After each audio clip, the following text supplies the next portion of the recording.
Bonsoir Monsieur le rabbin Aviner, de nous accueillir chez vous ici à Bethel et de nous accorder quelques minutes de votre temps si précieux. Mais votre nom est revenu dans l'actualité sur les dossiers chauds du moment, notamment sur la place des femmes sur la scène politique. Cela vous pose-t-il problème de voir des femmes intégrer des unités combattantes au sein de Tsahal ? L'armée, c'est pas toujours fait pour les femmes.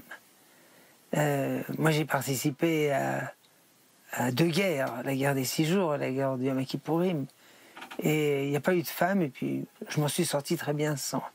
Vous comprenez, ça me dérangerait si je devais faire coucher dans une embuscade à 12 heures d'affilée à côté d'une soldate.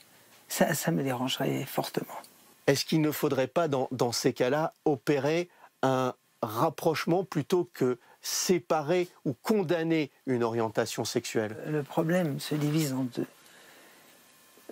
Effectivement, à la suite de la Torah, je considère qu'une famille normative, c'est un père, une mère et des enfants. Un point, c'est tout.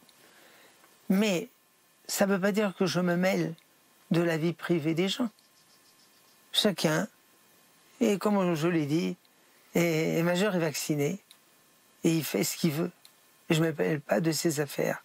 Mais, à la vérité, les homosexuels, les lesbiennes, les transsexuels, les bisexuels, nous savons qu'ils ne sont pas heureux.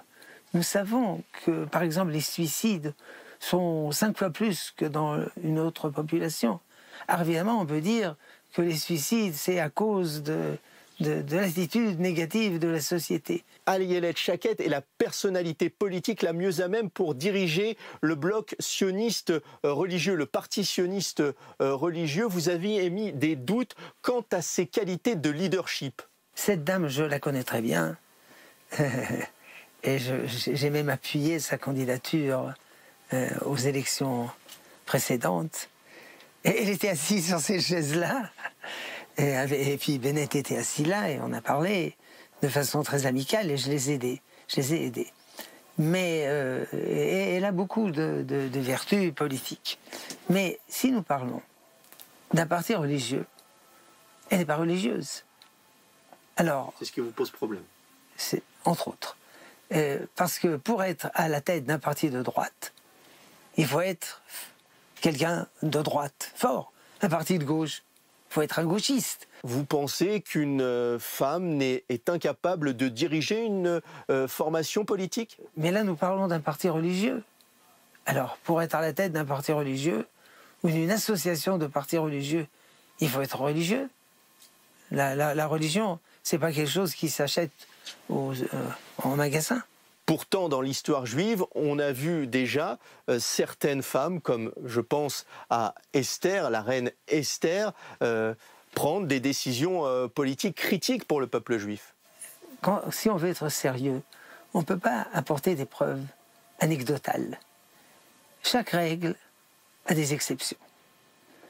Et il faut avoir l'esprit ouvert parfois pour accepter des exceptions.